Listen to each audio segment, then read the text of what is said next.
Hello, everyone. Let's make sure that all the audio works.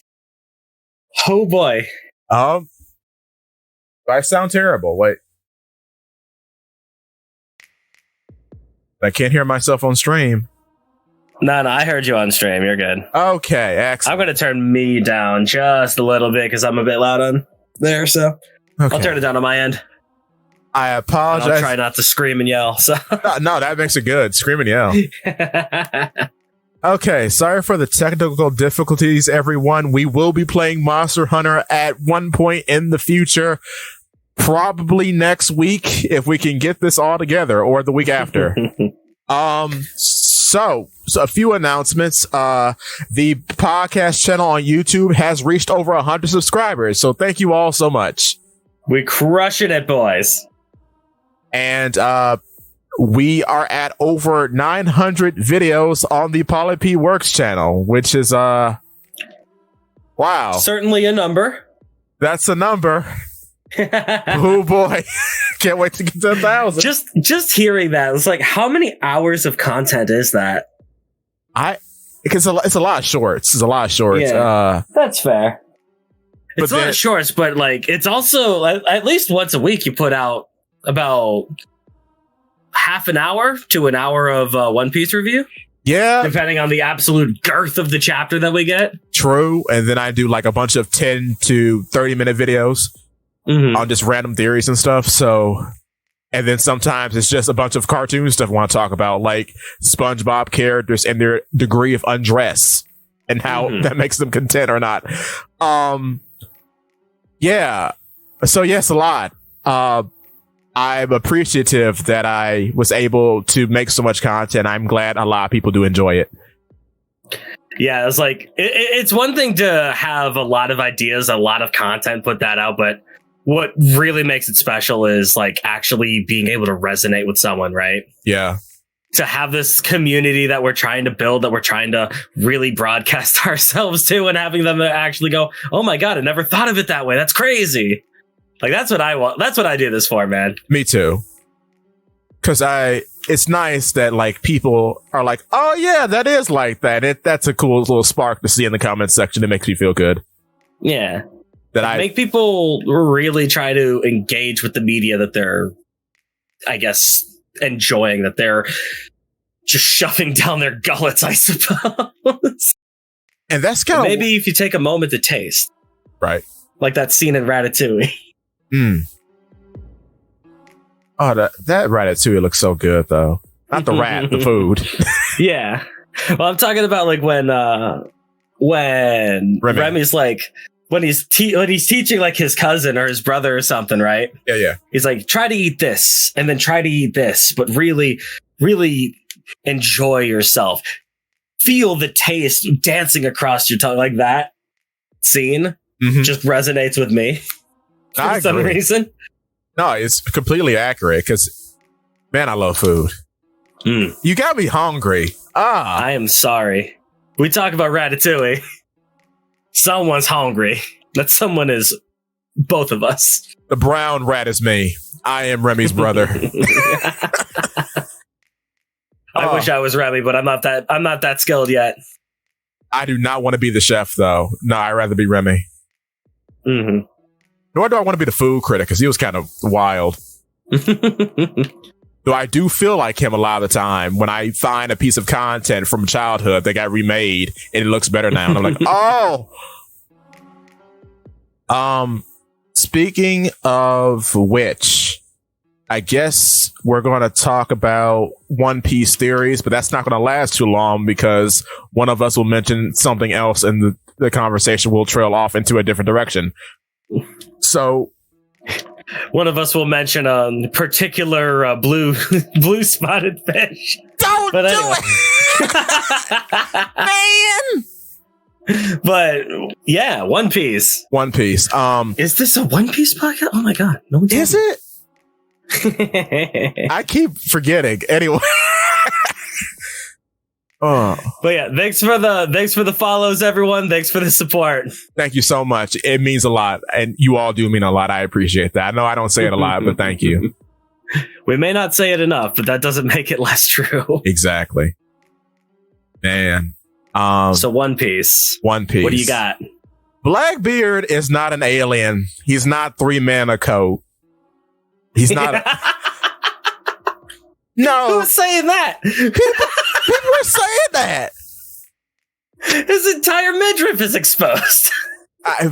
It's a flesh suit, like the jacket fruit. That's what they think. That would be funny. It'd be very funny. I do think he is just tough, not because that's not the reason why he can eat 2 devil fruits, though. It's because he's tough in having the darkness fruit, because the darkness fruit is the only Logia fruit so far that actively wants to kill its user. Yeah. So he's tough in that regard, because anybody else would die if they had it. Because you get hit once and you just keel over. But he can take all of that. And I think the reason why he has 2 devil fruits is because of the darkness fruit, because it eats everything. Yeah, that would make sense. See, it's so weird though, because like when they were talking about Teach having the being able to do that, they didn't mention the fruit. Right. They didn't mention that the fruit could do that, and the fruit is in the encyclopedia. It's been documented before. True. Like they said specifically that he's got a weird body. Yeah. It's like, do you think he's like a product of Vegapunk in that way? Do you think like what do you mean a weird body? Why did you mention this 13 years ago and then refuse to tell us anything, refuse to elaborate? That's true. Like, I think too, because he's from a snowy country and he doesn't sleep. Mm-hmm. Therefore, he doesn't dream. So I guess when you don't sleep, much like how you go under like advanced training in the One Piece world, you could just become superhuman. So maybe in that way, he has just that superhuman resilience that not a lot of people have. That would make sense. Which makes him atypical. I just love that he's a goober. I love that he looks like a big goon. He looks like the extra in a Disney villain movie. I love it. I love it. Yeah, he does look like he should be the Shmi and not like the Captain Hook. I'm glad Shmi is the Captain Hook in this situation. I love it. Because I like Shmi better anyway. He's the better one anyhow. Because he dances. And which movie is that? Is that the animated one? Or is that Hook? Or Robin Williams? Shmi dances in? I'm confusing Peter Pan with Captain Hook. Or Hook, rather. Yeah. The Robin Williams movie. I mean, they both blend into my head seamlessly, too. They're based anyway. Oh, yeah. They're both really good. I love those movies. Man. But, like, Blackbeard's always been weird, because, like, being able to have 2 devil fruits. Right. There are a few explanations that could be real, but I just love the ideas that it makes you think of. Yeah. In terms of, like, has anyone ever tried to eat 2 devil fruits? Right? Because they say, oh, if you have 2 devil fruits, you explode. How do we know that? Has somebody tried and it didn't work? Or is that like propaganda? Because to keep people from eating 2 devil fruits, and Blackbeard just knows better. Did Vegapunk try it and did he kill a man? Oh. Did Vegapunk make Blackbeard specifically to have a body that could have 2 devil fruit? That's an interesting. But I feel like if Vegapunk did Blackbeard, that would have been alluded to at all during Vegapunk's arc. Yeah, even like before, because it's really strange. Like even at the tail end of Enies Lobby, where Nami's lounging by the pool, we hear things about Vegapunk because she's wiretapping into the government news or something. Yeah. So it's weird. And then the key figure who's been associated with Vegapunk all this time is just Kuma. Yeah, it's not Blackbeard at all. Like Blackbeard has had 0 actual... What do you even call it? He's had 0 relation to Vegapunk at all. These two are just complete strangers to each other. Which I think may change. Which may change, because Blackbeard's coming to the island. Right. So they might, or at least some subordinate of his is, but they might mention something about that because, I don't know. I mean, Blackbeard was a warlord for a month. Yeah. Did we attempt a clone of him? He's got a weird body. I think Vegapunk would want that, right? Oh, wait, I got an idea. Wait. Okay, so Unless Blackbeard was already creation of Vegapunk, in which case, True. Ooh. Who knows, though? Because this could go either way, okay? Because I made a video, of course I made a video. I said every stream. I made a video. You've made all the videos. We got 900 on Polypede Works. Subscribe now. I've made all of the videos because there was this one particular idea I heard on another show called That One Piece Talk. And a caller mentioned that it would be interesting if Vegapunk York joined Blackbeard. Yeah. I personally love the idea because Blackbeard doesn't have a smart guy on his crew. At least that doesn't seem like he does. Yeah, he has wise guys on the crew. He has people that are knowledgeable and competent, but not really a scientist, not like a Ben Beckman. Right. Which I love the idea that no one can read on Shanks' crew but Ben Beckman. I love that. That's so funny. It's a real Steve Bonnet situation. But the idea is that Vegapunk York would be his Frankie. Which I can see that because they're both kind of food themed and they both wear underwear all the time. York versus Frankie would be pretty keno for a fight. It would be. And then she kind of looks like what's a term that won't get me canceled? I can't think of one. The female version of Himbo, which what Frankie looks like. He looks like. You can't say that with a B? I don't think I can say that with a B. Is that on the list of banned terms? I don't know. I'm too scared. She exudes blonde energy because she is blonde. Yeah. Let's just say that. But then she's super, super smart. And it's starting to make... She's super all right. Yeah. She is super. And it would just make me think, if Blackbeard is a creation of Vegapunk, then York and Blackbeard could bond over that. But if Blackbeard is just an atypical freak, say Big Mom or Odin or what have you, York would want to study him. Right. Ooh. Because, dude, Blackbeard found out that Kuma was a buccaneer. He's like, yo, can I clone you 1 billion times? Yo. Pretty please? Or, hey, look at that large child over there. That's a buccaneer Lunarian. I can't say the word. Lunarian. Let's get him. York, get him for me now. Mm-hmm. Because S-Bear is ridiculous. That don't even make sense. Shout out to Ghost Train of Thought because he made a video about that on TikTok. And about asparagus being absolutely insane. Yeah, and then I'm making a response video to that video saying no, yeah, bruh is right, because one panel of him that's really weird and which makes me think, okay, the paw pad cannons, right? He does the sumo thing, the E Honda move. Those supposedly move at the speed of light, right? Supposedly. Okay. For Kuma's sake or Esper's sake? Both of them. Okay. Because it's a pawpaw fruit move. Oh.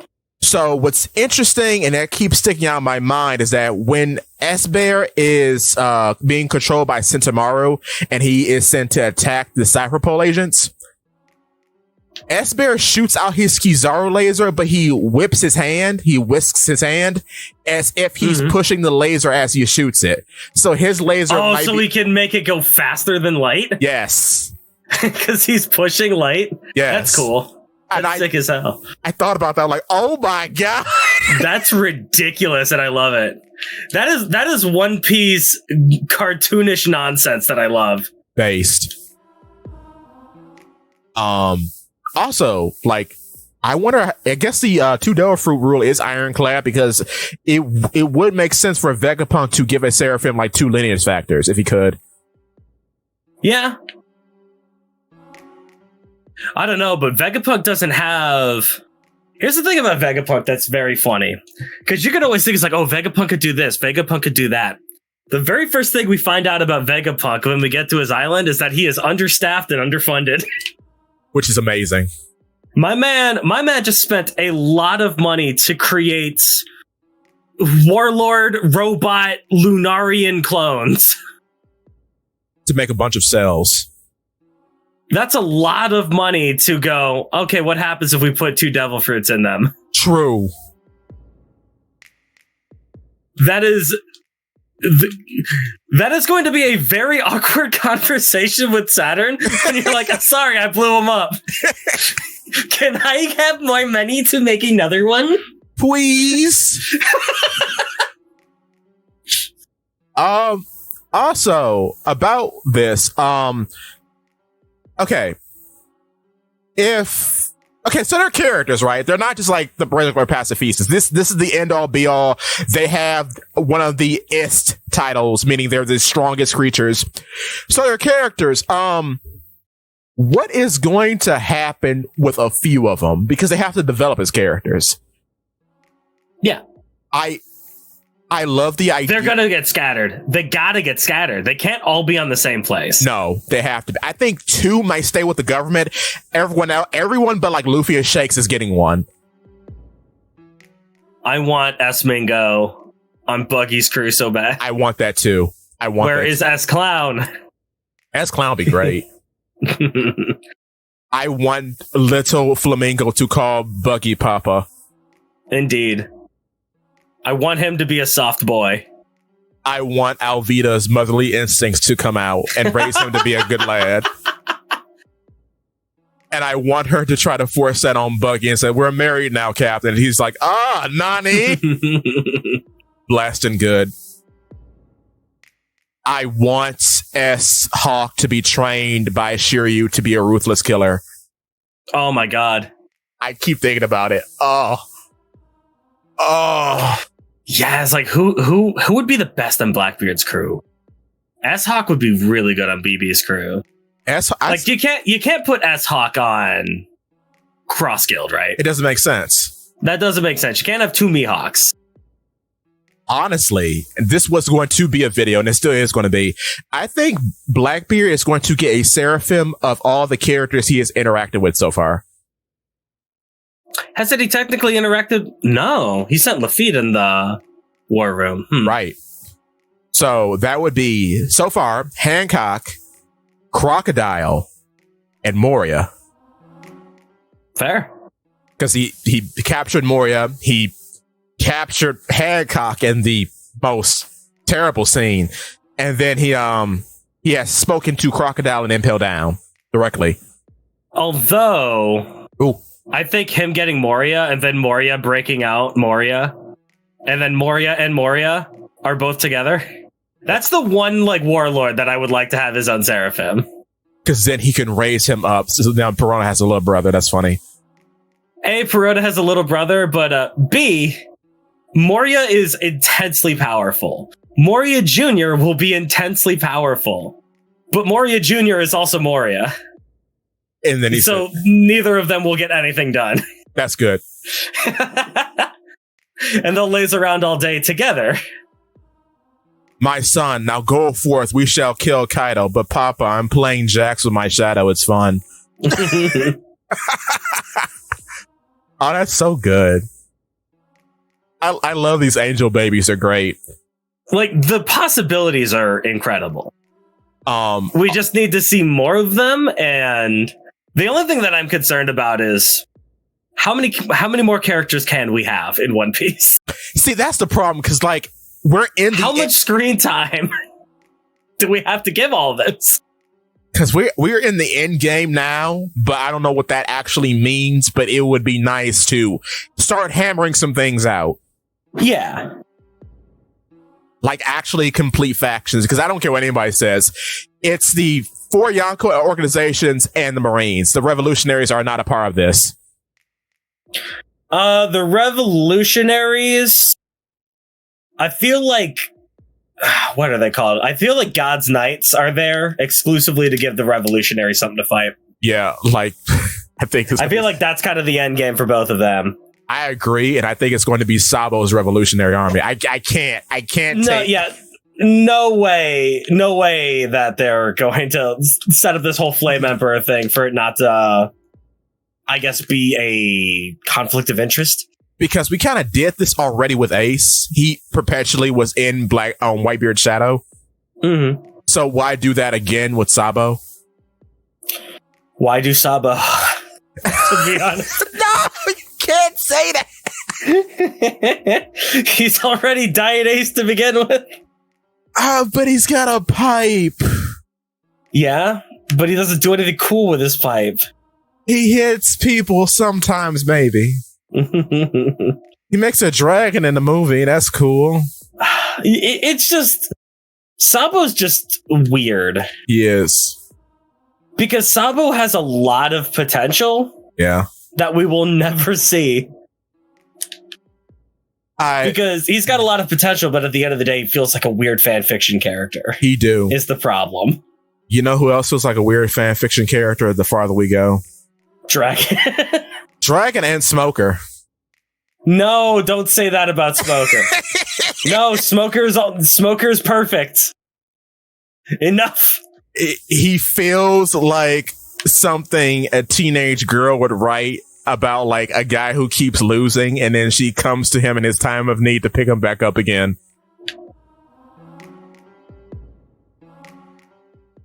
I don't know about that. I mean, that's kind of like an anime trope in general. Yeah.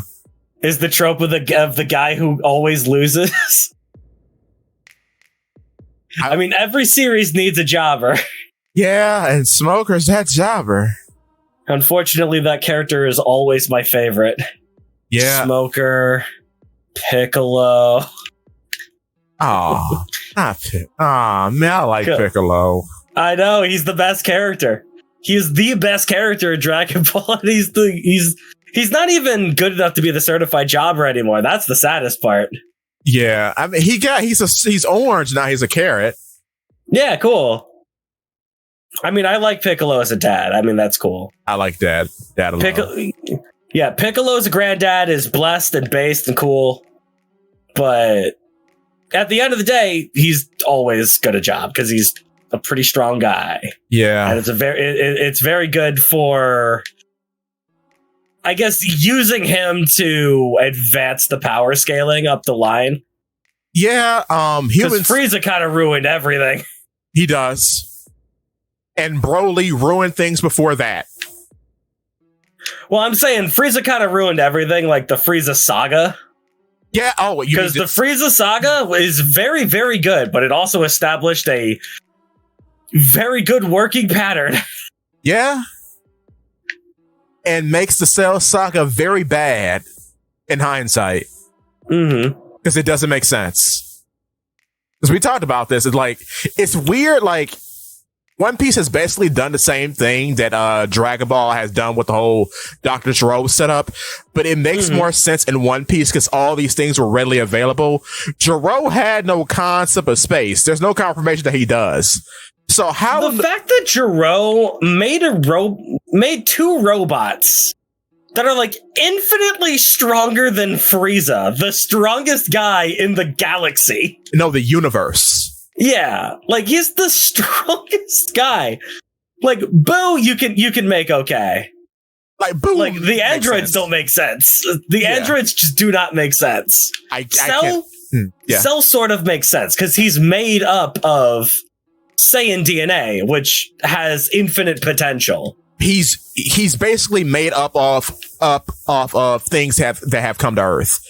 Yeah, Frieza has come to Earth. King Cold has come to Earth. There have been many Saiyan invasions at this point, plus local Saiyans. So it makes sense. And then Gero studying Goku, it all makes sense. It all lines up. Yeah, the androids don't make sense. No, they don't. Which is weird, because 16 I can believe, because 16 is just 8 times 2. We have Ader. Ader was in Dragon Ball, OG Dragon Ball. Okay. And then, 8 times 2 is 16. It was the Frankenstein guy, right? Right. Yeah, he was based. I liked him. So Gohan gets his own Ader in 16. That's the whole thing they're trying to do. And apparently he's... I wish they would have actually done that. That would have been cool. Yeah, and he's Dr. Gero's son. He's based off his son. Yeah, I knew that. Which is... that's crazy. Which is funny. Yeah, it is. Man... I hate Dragon Ball. I like Dragon Ball. I like Dragon Ball. like, I like Dragon Ball. I appreciate everything that Dragon Ball has done, but you think about it for more than 5 minutes and It's a lot of uh-oh. Yeah.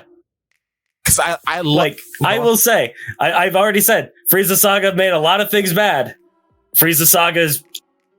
In a vacuum, Frieza Saga is very good. It is. It is extremely fun to watch Vegeta do his thing. Yes. I like Vegeta. I like the Ginyu Force. I love Frieza's goons. Like, not a bad one in the bunch. Mm-hmm. I like Frieza. I even like Frieza now. Yeah, I mean, there's a reason that you keep bringing back Frieza, because he's a legitimately good and compelling character. Even when even like the Jiren thing, it's not cringy.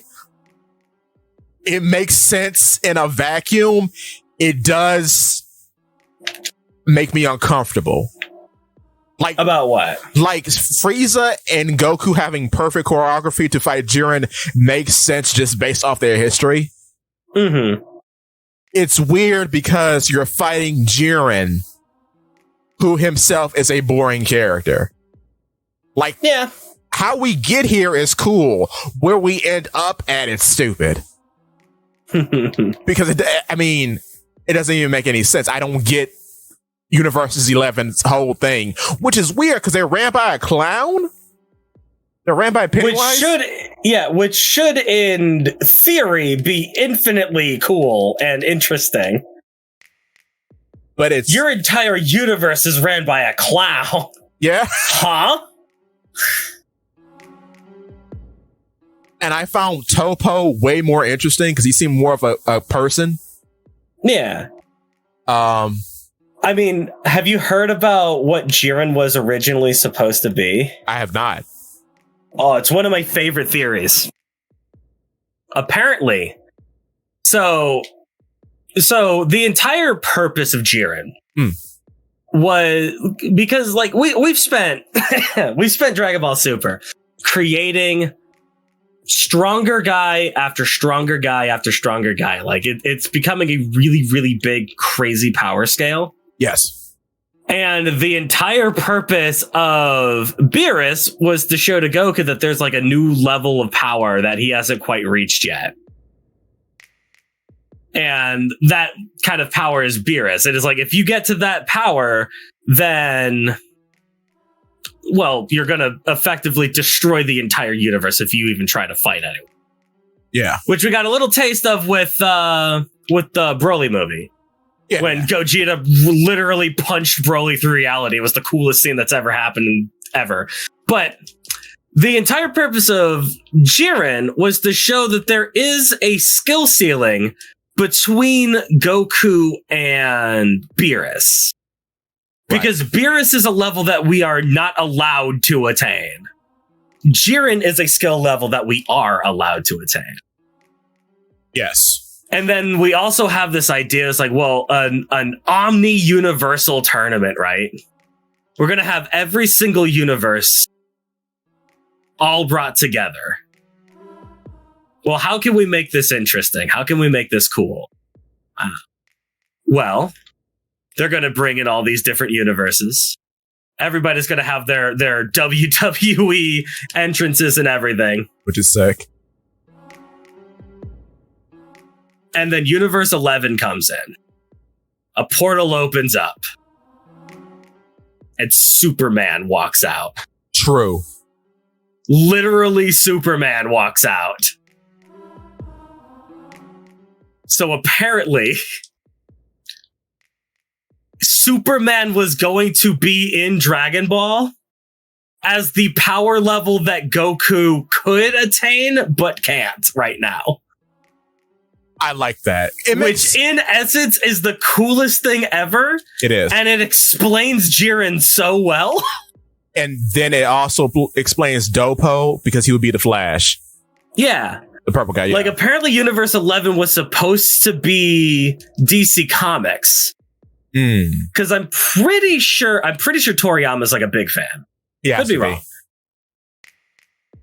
I mean, but like, look at Goku's Toriyama's a backstory. big fan of all that kind of stuff. They want to do, like, Universal Tournament would be the best kind of crossover idea. And Universe 11 just feels like that. But then I'm assuming they went in, hey, can we do this thing? And Warner Brothers were like, no, you can't use our property. Is what I'm guessing. Which is a shame, and it makes sense because Jiren just looked like your standard gray alien. Yeah. Which is what Superman, he is an alien, so that's kind of like a good stand-in for the design. It's just like, you don't get anything Superman from him. Yeah, like, well, his whole thing is that he's like mega strong, he flies around, he's all about like justice and all that kind of stuff. Yeah. Like, there's a lot of Superman from him, but at exclusively like a surface level. Yeah. He's like, Superman really strong, he doesn't lose fights. That's like a boring interpretation of Superman. It is. Which I'm wondering now, what was the purpose of New Broly? Money! I mean, yeah! What do you mean, what was the purpose of New Broly? What was the purpose of Old Broly? Yeah, to look cool and make people go to the theater. I mean, from a story perspective, like, even like Old Broly is just base. He's not. Toriyama doesn't think of story stuff beforehand. He thinks about what would be cool and puts it in the story. That's true. Which is why I'm thinking of this. Which is why I think the DC Comics route holds merit. It does. Because that is something that Toriyama would be like, that would be really cool if I did this. Started writing out the idea for what he wanted for the Superman arc, and then got note from Warner Brothers saying, hey, you can't use a character. Because Topo feels like a Batman, kind of. Yeah. Like, I can see the parallel, because he's the only one like that goes out to a fancy restaurant in a suit. Could you imagine, for a moment, if Gohan had to fight Batman? That's based. How absolutely sick that would be. Oh, man. Great Saiyaman versus Batman. Let's go. Oh, yeah. Oh, yeah. More of this, please. You know, I do not like Universe 6. Universe 6 is fine. Like, there's a lot of good ideas with poor execution. The female Saiyans are great. They're fine. We've always needed more female Saiyans. Yeah, because that's weird. The fact that we haven't had a girl Super Saiyan yet is kind of silly. Yeah, we had the whole of GT going on. Very odd. Pan never goes Super Saiyan. Neither does Bra or Bola, whatever her name is. Vegeta's daughter. Pan is the main character of GT, and she never goes Super Saiyan. Never.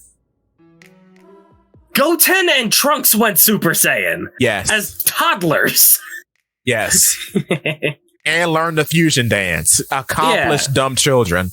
Very accomplished. It's like, let Pan go Super Saiyan. I don't care. Just give me that. Let Pan go Super Saiyan 4. Just go all out. I don't care. Do it. But, let Pan go Super Saiyan 4 and then see what happens if she fuses with Goku. Why not? Do all the fusions. Make Bola a character. Have her be a main character. Vegeta's daughter should be interesting. I lost my train of thought. Unfortunately, GT... I like GT. Yeah. GT is not very interested in any character not named Goku. Yeah, because it is go-to time. That's what GT stands for. Yeah. Not Grand Tour. So the rap lied to us. Step into the Goku time. Oh, no! Man, I do like... The Dragon Ball arc was cool, though. The Dark Dragons. Like, each Dragon Ball having an evil dragon associated to it is a very, very sick idea. I love Nova Shenron. Oh. Nova Shenron is the man, and you should love Nova Shenron. Because that's Grandpa Gohan's ball. That's Grandpa Gohan's ball, bruh. Yo. Like, that's Goku. That is literally Goku's friend because it was his treasure. Man. Like, that's soul. That's cool. That's good. I like it. So based. Unfortunately, it shares a series with Super 17, which is the worst villain. I don't understand, especially like now with Super, it's even crazier because Super 17 is way better.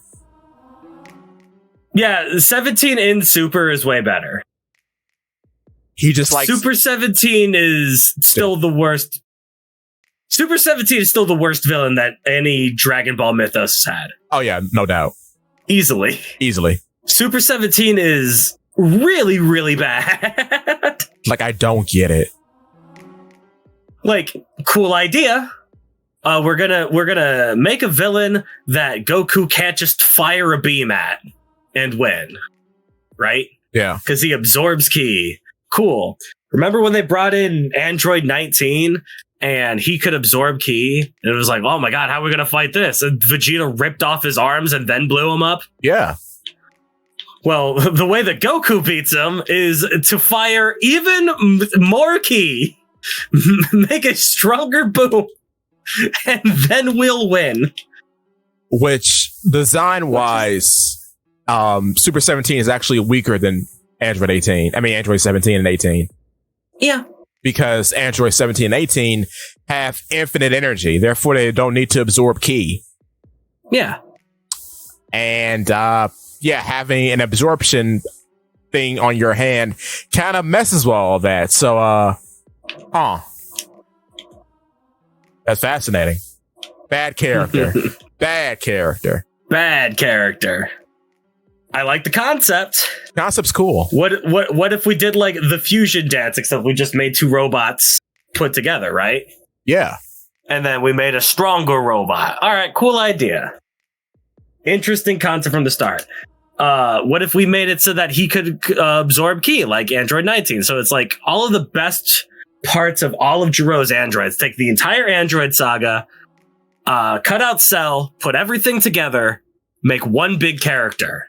Cool. I like the Android arc. I like all the different androids. Take all of the best qualities of all of them, put them into one character. And then, put a little bit of future Trunks in there and make it real dark and desolate and be like, whoa. And then Android 18 has to fight him. It's like, whoa, that's going to be cool. And then a lot of cool ideas. Yeah. Terrible execution. Awful execution. Makes me feel bad. Makes me feel really bad because there is something there. It just wasn't. Speaking about robots, oh yeah, we were talking about One Piece, weren't we? What if Blackbeard gets S-Snake? Uh-oh. Then he really wouldn't be able to defeat the allegation. Oh, the allegation. He's going to jail. Because he wanted the Mero fruit, and there it is. Alternatively, she is the only one I can see becoming a Straw Hat if they go that route, which would be very weird. They're not putting a Seraphim on the Straw Hats. I hope not. Absolutely not. Because we already got robots. We got Sanji, who's a mutant. Yeah, because we got Sanji. He's a mutant. He's basically a Seraphim. And then we've got Frankie. So why we need another robot mutant? We don't need that. We don't need that on the crew. We don't. At all. No. Like, that was my what do you call it? That was my argument with Yamato. We don't need that on the crew. Fair. Like, it's not necessary. And it's just going to waste more screen time. Plus, like, if a Seraphim was going to be on the crew, I think that they would have tried to make them more of a character by now. Yeah, because that seems like something that's going to happen later. Like, after they get spread out, we see how their various places have shaped them. Like, you would feel that if you're going to make a new crewmate, right, you would feel that you would need to have, like, a Bonnie level of screen time. Yeah. In terms of this. Also, say what you will about the fish. He has had plenty of screen time. and has done nothing with it. But at least with Jinbei, you could sort of understand why he needed to, like, not needed, but why he joined the crew. Like what Oda was thinking when he put him in that situation, even if the execution was less than ideal. I feel like the cheese is being set. I know. But I'm not trying to bait here. I'm just saying. Okay, yeah. From that one scene, like, what was it? 8 years or 10 years ago, I think. 10 years ago, back in Fishman Island, when Luffy's like, "Oh, wait, Jinbei, join the crew." Like, yeah, in that moment, you could see where Oda's coming from, right? Yes. It's just the fact that it took 10 years to actually make him join the crew. And he waffled around for so long, and it just doesn't feel right anymore because the moment passed and he didn't do the thing. And then, too, like, that sets up an expectation for more. Yeah. Because even after Fishman Island, you're like, oh, okay, where is this helmsman thing supposed to come from? Like, even though Fishman Island is the helmsman arc, he had a very little part in it that had nothing to do with boats. So you're like, okay, I'm sure when he comes back, all this will be filled in. And it's not.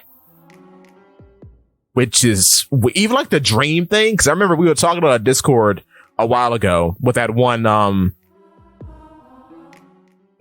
comic panel I think Mr. Bushido brought up. Shout out to Mr. Bushido. But even man does love his One Piece. He do. But even with that one panel, I look at it, I'm like, okay, this feels like a dream, but it's not him saying he wants to do something and feels like this can be achieved by being on the crew. It's like he wants to witness somebody else do something.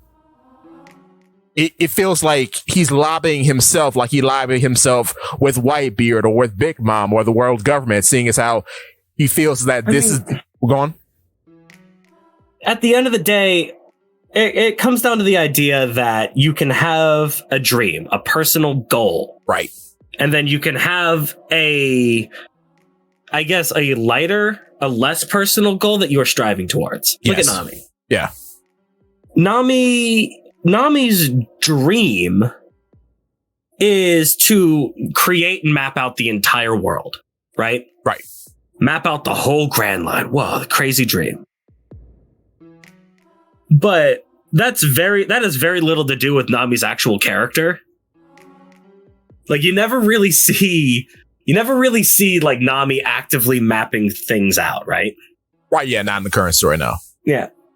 And even in the current story, look at like Sanji. His big old dream, all blue. Yeah. Okay, when was the last time that we even mentioned all blue? Fishman Island? That is true. So, like, at the end of the day, the dreams aren't, like, excruciatingly important to, like, everyday things for the story itself. Like, they don't have to constantly be brought up. Right. But they are still very important to who the character is as a character. Yes. Jinbei going, I want to end racism. That's very nice, Jinbei. But Nami also wanted to free her people. Yeah. And that wasn't her dream. That was her goal. But that wasn't her dream. No. Right? Right. It feels too fanciful, I guess. And the one thing that all Straw Hat dreams have in common is that they can be accomplished through travel in some means or another. Like, what even is Jinbei's whole thing? I want to make Luffy the Pirate King? And then heal end racism? For me. And I'll be there maybe to see it. Like Frankie is like, hey, I want my boat to get to the end. All right, cool. Which makes sense because he built the boat. He wants to see the best out of what he's made. And that kind of feels like from like a real surface level, that also feels like Jinbei's dream, right? It does. I want to make the boat go to the end. And then Jinbei's like, I want to make the guy go to the end. He made the boat, I steer the boat. Similar dream. But does it feel right? No. Because the dream has to be selfish. Yeah. A man's dream has to be selfish. A man's dream is about himself. Yes. And his relationship with the world. Yes. Luffy's dream has nothing to do with anyone else but him. Exactly. Sanji wants to see the all blue. Why? Because they got a lot of fish there. And I want to cook them all. Usopp, I want to be a strong warrior of the sea so that people will recognize me. Nami, I want to chart out a map of the entire world. Why do you want to do that? I like maps. What do you mean? That's my thing. Like, they're more like tied to like hobbies than anything else. Right. And Jinbei doesn't have that. And then Like go on. The dream in essence is there to uplift the character. The dream in essence is there to show us who the character is outside their purpose in the story. Yes. Because you know that Sanji's cooking. Why? Because he wants to go to the all blue and cook all them fish. Brooke, am the last living member of the, living asterisk, member of the Rhubarb Pirates. I will deliver our final song to our whale buddy. Even bringing up Brooke is unfair. Brooke's dream is too good. It's so good. It's so good. It's so good. It's unreal how good that dream is. And he's a funny cartoon skeleton, but he is my favorite Straw Hat because of that. It's everything about him is so human. It's so raw. It's that no matter the circumstances, I will complete this mission. I will do what my comrades could not. And it's tied to Laboon, and we like Laboon. Only watched 4 Kids. Who dat? Man, and it's also tied to literally, you cannot change my mind in this, literally the most gut-wrenching scene in fiction of my man watching all of his friends die. That's hard, bruh. Having to maintain face for them. Yeah. As the music gets quieter and quieter as he counts down how many are left. Oh, God. And then you're working. It's so much. And you're working on a fool's tale that this will even work. You didn't know how the Yomi no Me worked. Yeah. Just like, well, that's what the fruit's supposed to do. I don't know. I have no indication. I barely even have a fruit other than I can't swim. So but it's just about the hope. It's the hope. Oh. I don't want to leave nothing on this world. I'm going to leave this last thing. And I can somehow survive past that. That's going to give me the courage to sing my heart out. So that maybe a funny little whale will like it. Like, good Lord, man. It's amazing. And Jinbei's going to end races by sitting on a human's pirate crew, which he's never done before. Oh, wait.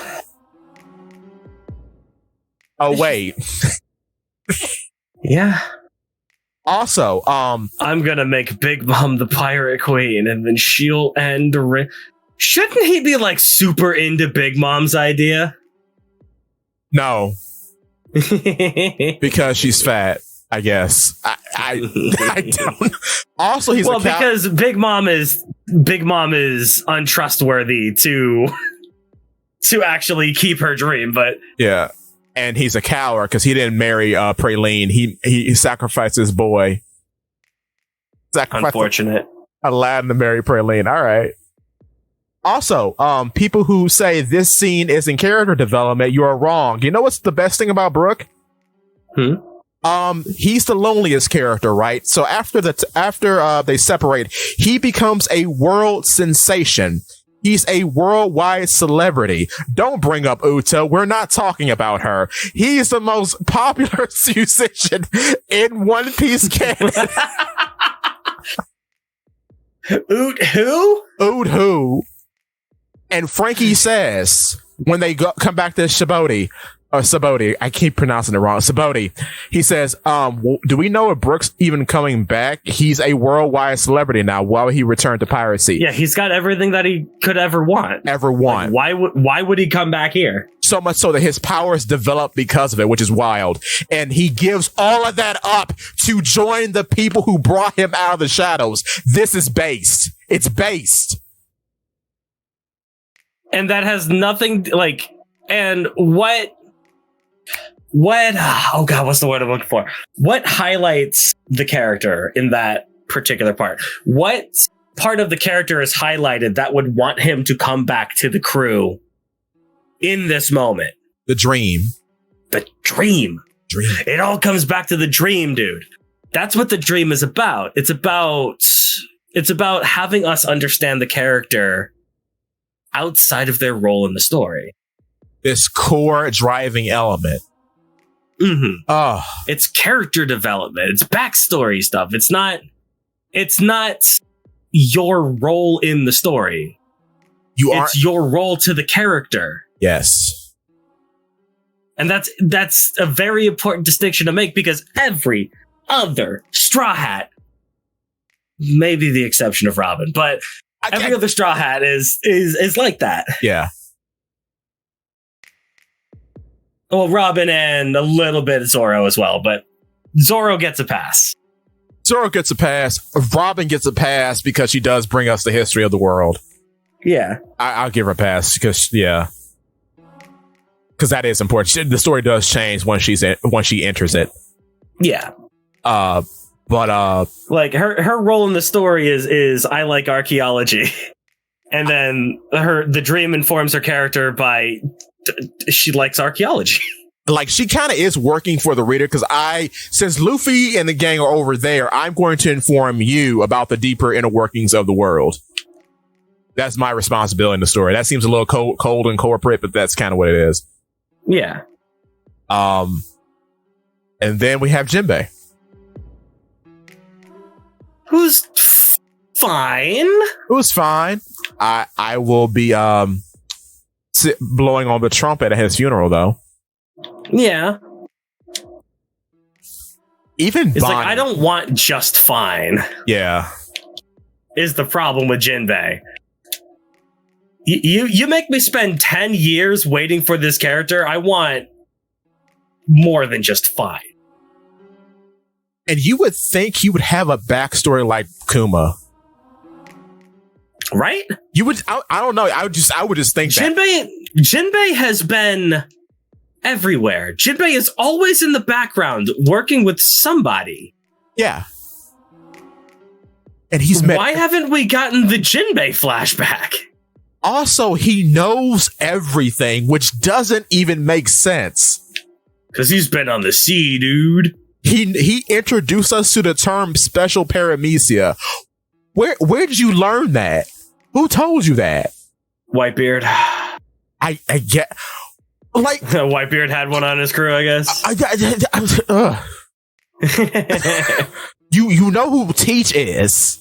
Like my man has hung out with multiple Yonko crews. Oh, he's on one right now. Yeah. He's been on 3 Yonko crews. 3.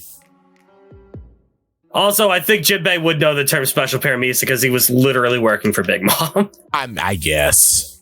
I mean, that's a fair assumption. He has worked alongside the person who he's talking about. Yeah, he knows Katakuri. Yeah, he knows Kata. What? He has to know Katakuri because he's the only other guy. It's like him, Katakuri, Montdor, and Perispero are the only ones willing to put themselves on the line to help Mama whenever she's having these hunger pangs. Because Smoothie's too busy out rigging people and drinking them.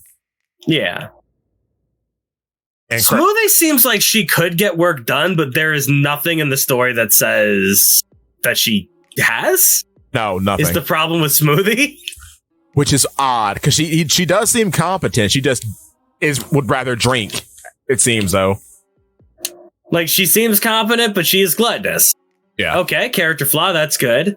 And unfortunately, the one time that she was introduced in the story, it was her job to get completely and utterly, embarrassingly bodied by Brooke, baby! Yes. And it's like, you know what? That's a sacrifice I'm willing to make. I love you, Brooke. If it means Brooke gets screen time, I'm sorry, Smoothie. It had to be like this. I'm sorry, boys. Brooke all the way. Even with Bonnie, though, well, you know, I've always been a champion for Bonnie. Even with her, the thought of her being like an apprentice makes sense. That her power works off childish wonderment and what she believes in. I think that Bonnie becoming a Straw Hat would be really fun. Yeah. There's a lot of really, really good ideas that you can do with. Yeah. Could you imagine her being in a fight and she needs to create a Frankie-ish future? Oh my God. Do you know how awesome that would be? That would be sick. Turns her hand to like a big robot arm, or like it just becomes like a Oars arm, I guess. Yeah, because like she could do the Nika-ish future. Okay, so that's her Luffy-ish future. And then we can do that for every other Straw Hat. I want a Sanji-ish future. Big leg muscle, go. Yeah, big leg Bonnie. Or not even big leg Bonnie, just like that's her Geppo mode. Oh, that's sick. She could do like Geppo and like spin around, do big kicks. I like that. Because she doesn't have to like physically grow. Right. But she does have to, she has to do something to match the character design. So Bonnie, her legs are like, they slender out. Her pants become more like dressy pants. Maybe they emphasize the shoes. She gets a swirl on her head. That's her Sanji's future. Oh, her eyebrow curls up and she puts her hair over her eye. Yeah. That's cool. It's like you can do stuff like that. You can. It's an excuse to have like a lot of interesting. What do you even call it? Interesting character designs, character concepts, and designs and such. Chomper 2. Yeah, a Chopper-ish future. Nope. Big Afro Bonnie. A Chopper-ish future where not only does she transform once, but she can transform a bunch of times afterwards. Oh, that's cool. It's like you can do a lot of cool stuff with her. Yeah. Do we have the screen time necessary to flesh that out? Yes. If we get rid of a certain other character who has not provided one thing. Yeah. That's the problem. We don't have time to give Frankie and Brooke a fight. Let alone give Bonnie a specified fight for every Straw Hat-ish future. As cool and as fun as that would be. Oh, I want Frankie future. I hope she likes Frankie. A super-ish future. A super-ish future. I mean, she would like Frankie. Because he's like Kuma. There is, with every single character in One Piece, there is one commonality when it comes to Frankie. Frankie is a huge hit with kids. Yes, he is. Kids and childish people. Because he's a robot. That's why Chopper likes him. Why Luffy likes him. Why Usopp likes him. All the what do you call them? The orphans at Punk Hazard. They loved Frankie, but they do not like robot stuff if they are female. Mm-hmm. Which I don't know how that will work with Bonnie. Maybe she's different. I don't know. Because she's kind of a tomboy. Well, kids like robots. You like robot. Robots go beep like boop. Robot stuff. It's a cool robot. It's a cool robot. I mean, what do you want me to say? He's a cool robot. Robot go beep boop. Very good. I may or may not like Frankie. But I hope Vegapunk talks to Frankie more about his cola experiments because I was so keen on Blessed. Oh, I like that's all I wanted from this arc, right? Yeah. I want an entire good lord, what do you want? Just a whole chapter of just Frankie and Vegapunk sitting down, shooting the breeze, talking shop. Be like, you could do that? No way. Well, check this out. What if you tried it with this? I never thought of it that way. That's super. Like, oh, it'd be so good. It would see. It's what I want. Now, if Vegapunk does pass away, it would be very base for him to say, Frankie, I leave my will and testament to you. Change the world through science. Change the world. My final message. Goodbye. Goodbye. And then if Vegapunk does die and Frankie takes over, that would be really cool. If we still get York as evil science from Blackbeard. Yeah, oh my goodness. Evil scientist with Blackbeard while Frankie has to carry the will of Vegapunk, because he already does. Right. He already uses Vegapunk's old research. Right.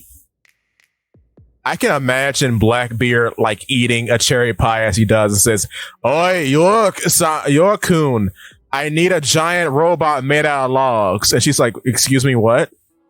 You know, like a log robot with wood. Because this thing is all about rafts. Could you imagine? Okay, hear me out. Okay. So Blackbeard's raft comes in, right? Yeah. We've already set up the expectation in this fight for Law. You guys are all devil fruit users. So the moment that we destroy your ship and put you in the water, it's over. So Blackbeard comes in with the expectation that we can defeat him by throwing his stuff in the water. Yeah. Right? Yeah. Throwing stuff in the water. Okay. So we see his raft and like, oh, this rinky-dink raft. This is going to be easy for us to topple. And then the raft begins to rise out of the water. Yo! And the raft is the top of a head. Yo! I love it. Oh, that's sick. Giant raft robo go. If you make the raft big enough, could it be considered an island? It could be, and then have Pizarro possess Can we get Pizarro possess it? Yo! I can see her saying, I'll make this pirate island my own island of the future. Mm-hmm. Because she could just put all those guys to work. Because apparently, Egghead Island only took 3 years to become what it is. Yeah. Which York can do that in half the time. Like a month. Mm-hmm. Because she has a man who's literally the entire island. Yeah. Oh, my word.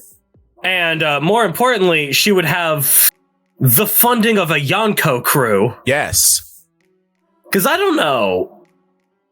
I would want to think that Blackbeard is loaded. I mean, he looks loaded. Look how he dresses. Yeah, I mean, my man dresses like new money. Ew.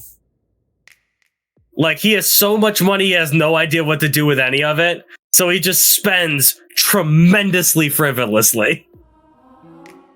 What would also be cool if she could, like, help Burgess not look like a piece of scrap metal and upgrade him a little bit?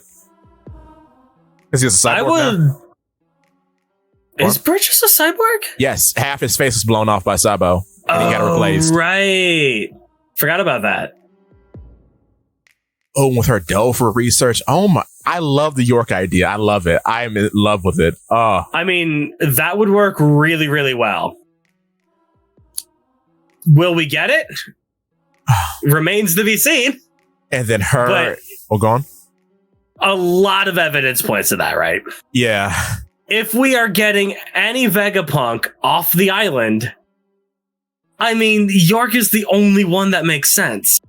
Because, like, okay, brass tacks being objective as possible. Who are all the Vegapunk characters who have had development?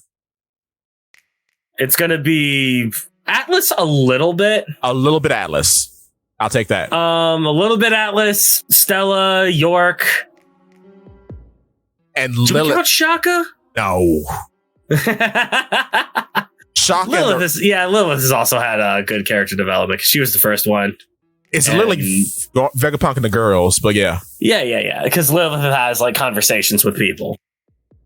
Which really kind of sad that this is like the baseline that we expect and that we don't get for everyone in Jinbei, but he's carrying boxes. He's doing the best he can do. He's doing his best.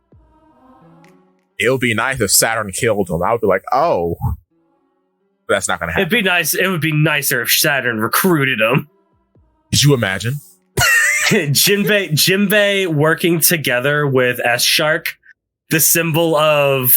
Jinbei working with the symbol of... Oppression. The world government's oppression of the fishmen. What if he gets a world government tattoo on his chest where Jinbei has the sun? That'd be funny. Because like the only two seraphim I can see not being scattered to the winds are like S-Shark and S-Bear. Yeah. Because it would be like bittersweet. And I mean, S-Bear, 100% S-Bear has to stay with the Marine. Yeah. And then S-Shark because Jinbei was, I guess, the second most loyal to the world government. Kind of. I mean, the entire purpose of the Seraphim are that the Marines desperately need a boon. Yeah. Some sort of new boost. Everything leads to S-Bear, right? Yeah. S-Bear is a very good power. S-Bear is incredibly strong. He's a very good symbol of the world government's dominance. He is the one seraphim that... Who's his face? That Saturn would actually care about. Yeah. Because he has... I mean, it just makes sense. And then, too, S-Bear and S-Shark are the only other warlords who are of a different race who have been combined with Lunarian DNA, and said race is oppressed by the world government. So it's best... I was about to say, unless Celestial Dragons are a different race. Yeah, correct, Dofi. I mean... Dofi is like, I've always considered Dofi the craziest one, right? Yeah, right, true. They cloned a Celestial Dragon, dude. Man... Like, does that mean something? That is a good question. Like, this is off topic, but like, is S-Flamingo in the will? Like, if Doflamingo was still running Dressrosa, will he be the prince? How much does lineage factor count for clones? Yeah. And it's funny, like, the Heavenly Demon finally got wings. I find that funny. Yeah. But that's a short. Write that down. Anyway, the Heavenly Demon got wings. That is a great idea. Yeah. I wonder how much that counts. I still say, as Flamingo, I'm with you that he should go to Buggy because it'd be too funny. Yeah. Trying to think who else. I mean, S-Mingo going to Buggy is the funniest. Yeah. Having Doflamingo work with the government doesn't make any sense. It doesn't suit the personality. Like, unless you want to have all of the Seraphim stay with the government, which is also a very valid thought. That none of the Seraphim get out, we don't have our funny babies all over the world. Okay, fine. At the end of the day, the world government needs a boost. Being able to travel wherever you want to with a version of Kuma that people are actually willing to use. Yeah. Makes sense. Which has been done before, because that's how the Cypher Pole got on Egghead. Mm-hmm. I kind of like the idea of Katharina Devon being a mother to S Snake. Mm-hmm. Because I wonder how that... I don't think we know enough about Katarina Devon. We don't. Like, she doesn't really strike me as like the motherly Intuit type. No. That feels way too, I don't know, intimate, personal. Yeah. For someone on Blackbeard's crew. I will say this. If York does join, there is some setup that York and S Snake have a small relationship. Yeah. There's like a little sliver there because she does acknowledge her a lot. But then, I mean, you need one theory for the other theory to work. So that's kind of hearsay. Yeah. But I mean, not in particular. Like, York joining Blackbeard. Okay, cool. That makes sense. Yeah.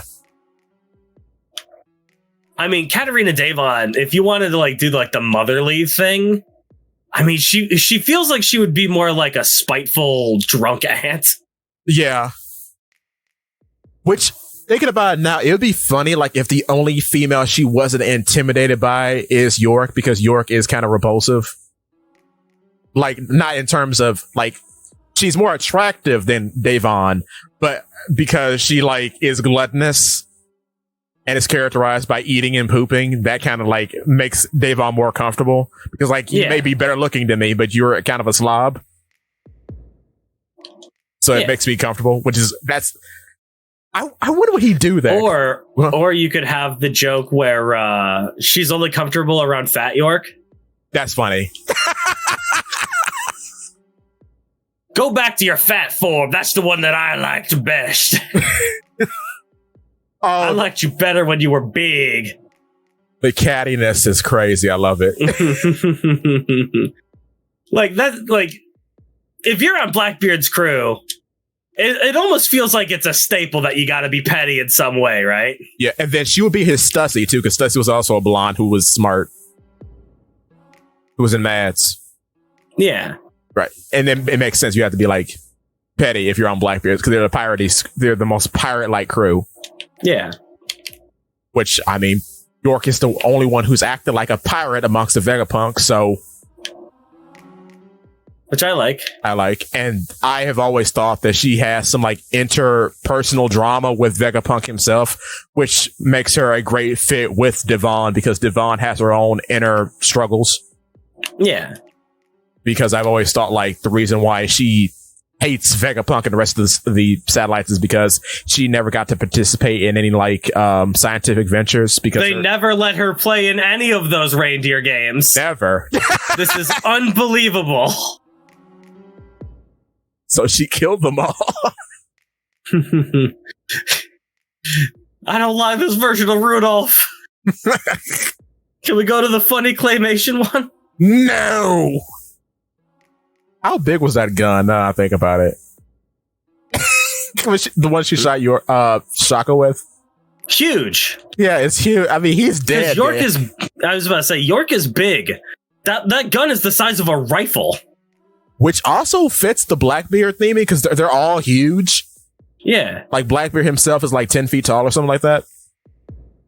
Like, no, she fits. She really. Yeah, I mean, it does make sense. Yeah. And out of all the Vegapunks, it makes the most sense that York would get out alive. Yeah. Man. Yeah. Because, man, no way. 0% chance Stella gets out. It doesn't make any sense. 0% chance Stella gets out. Stella's probably not even the... Like, I still maintain Stella's not the main boss. That's fair. Punk Records is Vegapunk. Yeah, no, that makes more sense. Like, he is just a avatar now to interact with people. Yeah. And to get work did done. You see the... Did you see the... What do you even call it? The opener? The new opener? Oh, yeah. Oh, we got to talk about that. Yeah, that was great. We got to talk about it. They introduced Vegapunk. He's all wibbly wobbly, like a wacky flailing on tube man. Yeah. And yeah, it makes sense. He seems like a husk. He seems like an empty byproduct that looks like Vegapunk. Yeah. Also, they don't call him... They call him Stella. Right. Why? That's another thing. Like they call. Why does he have his own satellite name? Is it because they're all Vegapunk? I don't know. It's interesting. Is it to avoid complications? Be like, we got to take this to Vegapunk, and then everybody raise their hand. It just suddenly becomes a Spaceballs joke, but yeah. Who's on first? It's like, is it that? Is Stella his actual first name? That is a good question. Is Doctor his first name? That would be funny. Yeah, his name literally could be just Stella or Vegapunk Stella. Yeah, or just Stella Vegapunk. Yeah. I mean, maybe. Yeah. I don't know. Valid. Nobody refers to him as anything other than Vegapunk or right. Dr. Vegapunk. So it's clearly a last name or just his name. Yeah. If he's got like a one name. But most characters in One Piece have a first and last name. Yeah, and the amount that are just kind of divas and having a single name is dwindling. Yeah. Because I mean, it's like Boa Hancock, Sanji Vinsmoke. Nami's an orphan, so she doesn't get a last name. Okay. Brooke. Rora Nora Zoro. And then Frankie's actual name is Cuddy Flam. Cuddy Flam. Bartholomew hilariously, Usopp doesn't have one. Which is weird. Neither does Yasopp. Yeah. Which that may be a thing too. I don't know. Who knows? Brooke probably will be a thing because I've always thought that we'll have another character arc for Brooke because he has too much backstory. Yeah. And that time in One Piece I feel is fascinating. Because that's before the Great Pirate era when he was alive and like going around. I would love.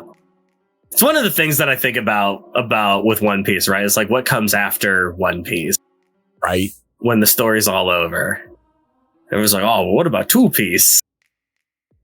It's like it's not about that. It's like there are some stories that I would love to see. Like every once in a while, my brain goes in. It's like, well, what if I did like One Piece D&D? How would I even run that? Be like, Great Pirate era. I mean, pre-Great Pirate era. Yeah. Run everybody in Roger's time.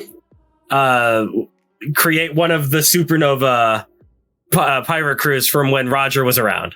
Right. Like, that's what I would want to explore. It's cool. Because it's completely and utterly unexplored territory. And that's cool. It is cool. Like, I often wonder too, a lot about Elbaf because I am very interested in just giant physiology. Giants are so crazy, dude. I can't wait for Elbaf. I need Elbaf. Like, how big is Elbaf going to be? I assume Elbaf should be the biggest island in the world.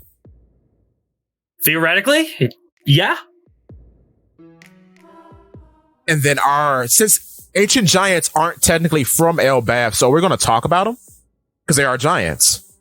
Yeah. And then I was talking, but they're not from Elbaf, so yeah. Do we talk about them? Do we? Well, I don't know. I don't know. I mean, do we talk about Onis? Because they are, I've often speculated that they are kind of a weird half giant. Yeah. Because they're all big. Or most of them are.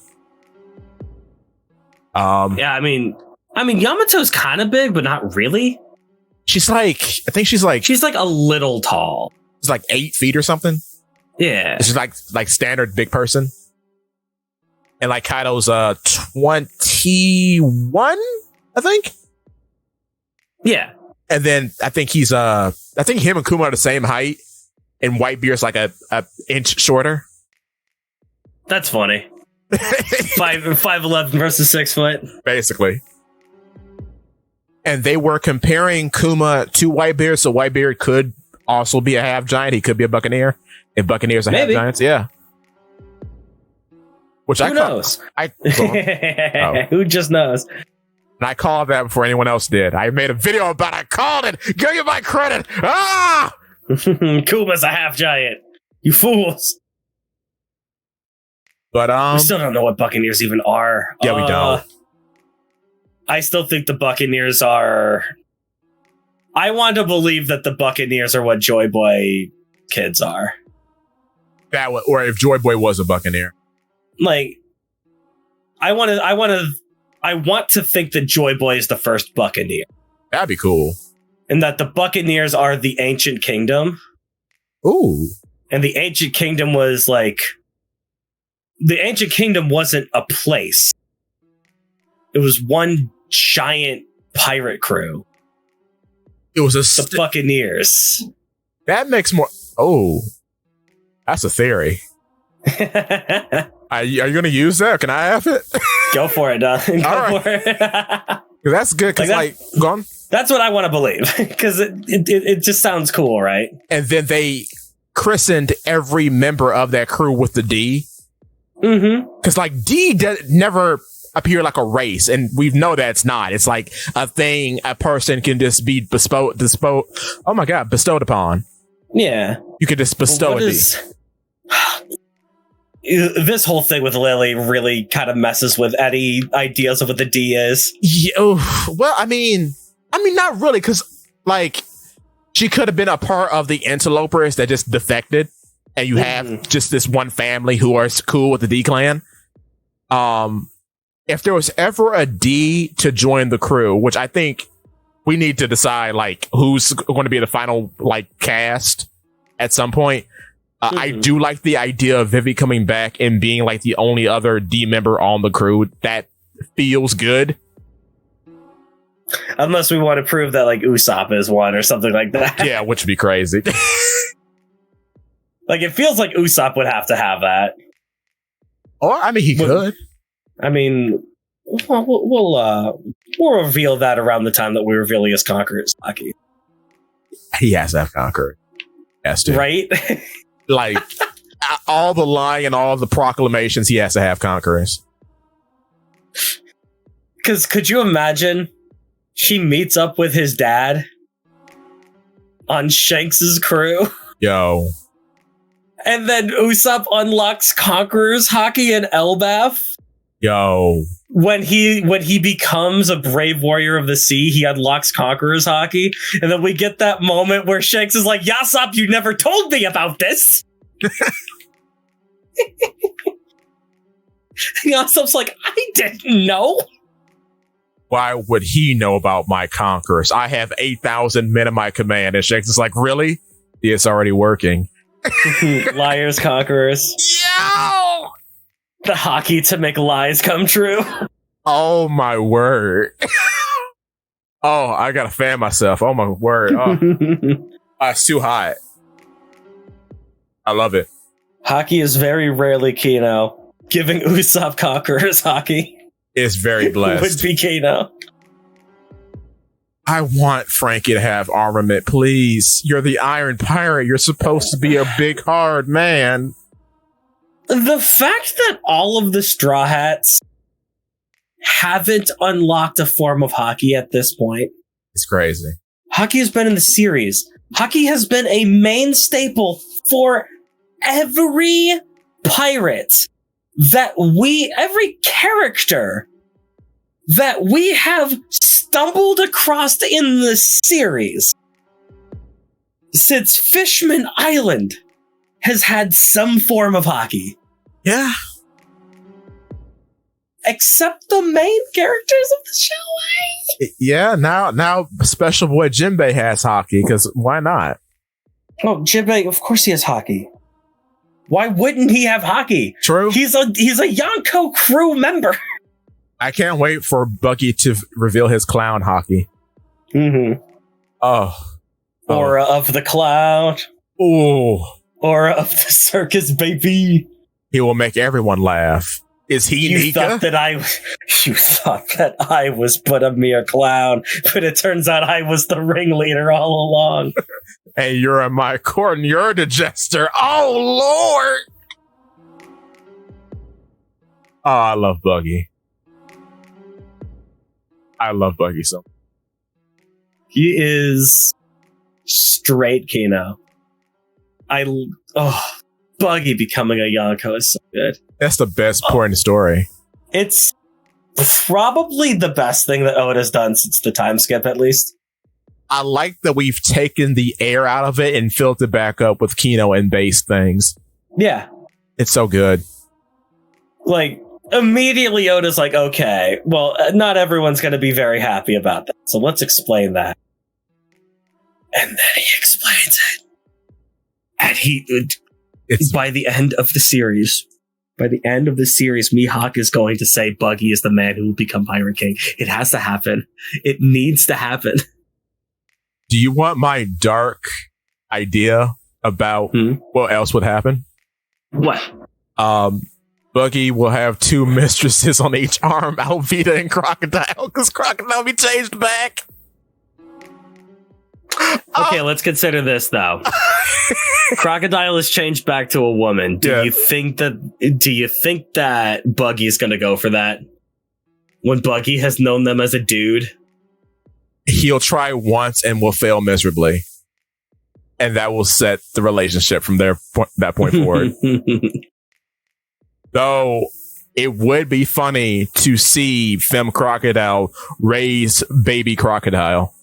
But I don't think, or like more so baby Flamingo works better. Yeah. Because they've had interactions before. So it's like, it's weird because now you have female Crocodile and tiny boy Doflamingo. Mm-hmm. That's weird. That's a cool shift on the relationship. Huh.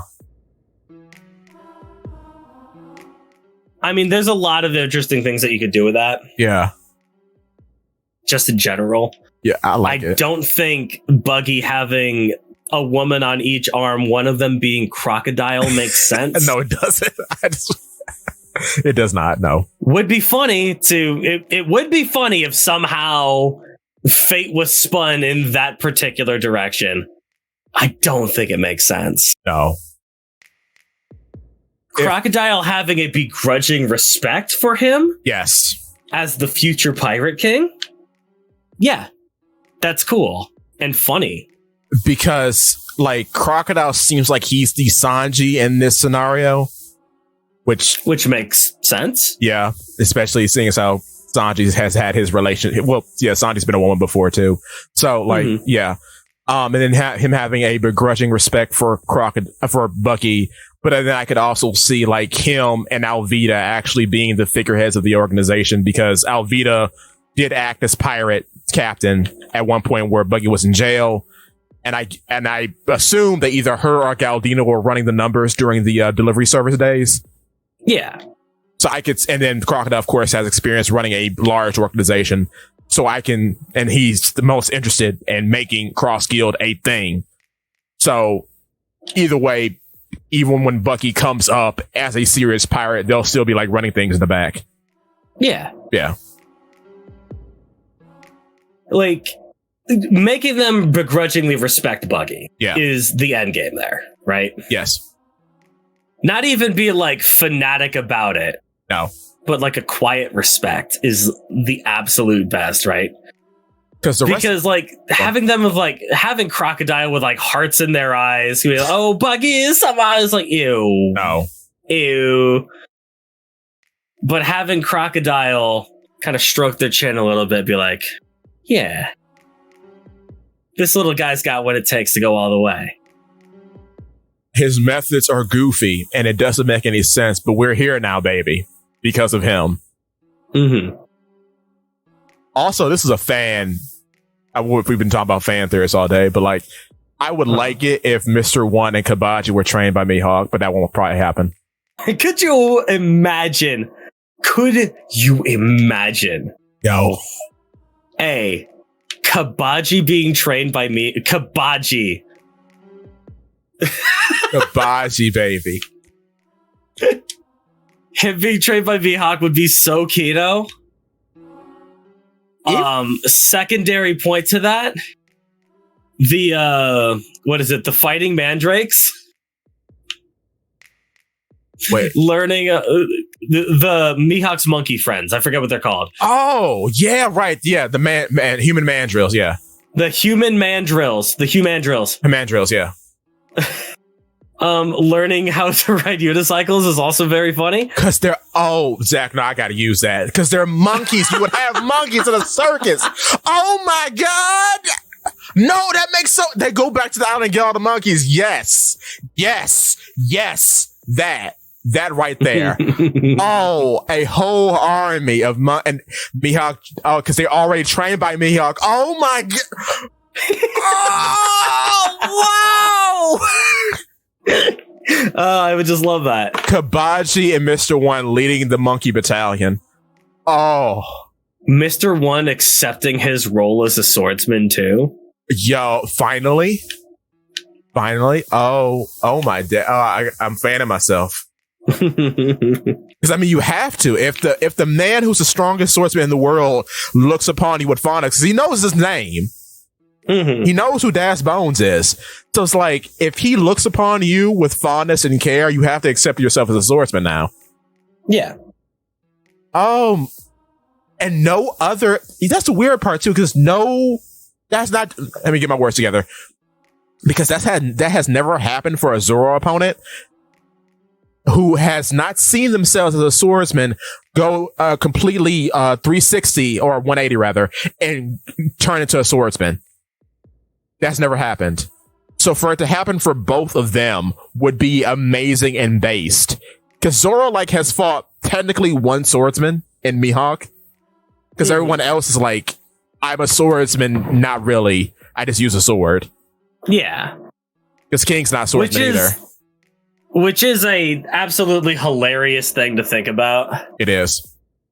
Just how many swordsmen there are that don't consider themselves swordsmen. So it really makes Mihawk's job as the strongest swordsman a lot easier. Yeah, basically. But that character turn is amazing. If that happens. Or no, wait, make Richie the leader of the human drill battalion. Make the lion. Yeah, baby. Oh my God. The lion controls the monkeys. Oh my goodness gracious. You know, all three of them have kept animals. Now that I think about it. Ooh. That's a short too. And then the banana crocs also are there somehow. Have the monkeys riding on the banana crocs into battle. Oh, it's just so silly. That's so strong, though. It's so. Oh, it's so good. Because what happened to all? He's gotta have them. They didn't just die. You gotta go back and get them. Oh my! All the monkeys riding on crocodiles. Oh yeah. Oh, this is a Kino stream. Good stream. Good stream. Blessed. Just thinking of cool ideas. Bruh. Oh my goodness. Because he's got the little running snake, the little running lizard guys too. Oh. He's got the turtle. Bachi, I think his name was. Dude, love me some turtles. Oh my goodness. Well, we are at that time. So how you feeling, bro? I'm starting to feel it, to be honest. All right. It's been a long day. Well, if you're feeling it, I think you should all go over to YouTube and subscribe to Reddit Sephiroth. But before you do, subscribe to Polypede Works. Bars open, boys. Don't be dodgy. We'll catch you in the next one. Catch you in the next one. Bye-bye. Oh, wait, I wasn't hitting recording. Oh, no! Yeah, it was. Okay, we're done. Bye-bye. I was about to say, for real?